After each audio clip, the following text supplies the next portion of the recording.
A critical test for our commercial crew program, spacewalkers focus on upgrades aboard the space station, and paying tribute to one of our great observatories.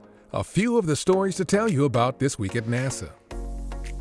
Ignition, liftoff, 10 for 5, aim high.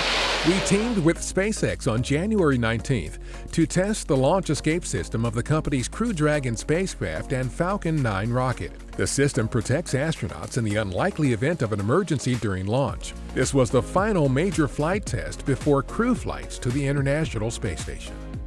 The International Space Station's Expedition 61 crew conducted a pair of spacewalks to complete some important upgrades. On January 20th, our Jessica Meir and Christina Cook installed the final new lithium-ion battery as part of an overall upgrade to the station's power system that began in January 2017. 5 days later, our Andrew Morgan and Isis Luca Parmitano finished repairs of a cosmic ray detector.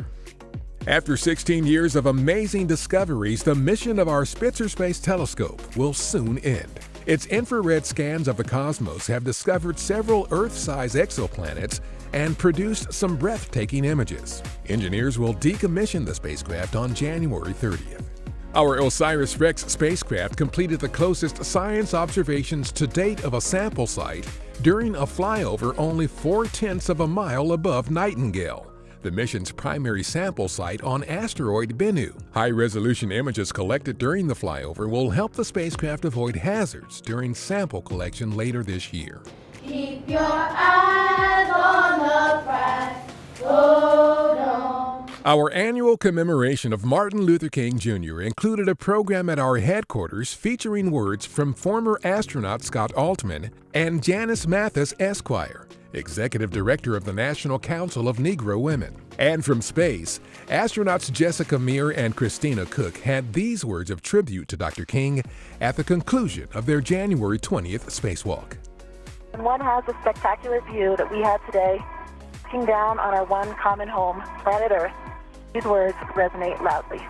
It's so meaningful for us today to be out here on the day we honor Martin Luther King Jr., who paved the way not only for us, but for so many that have a dream.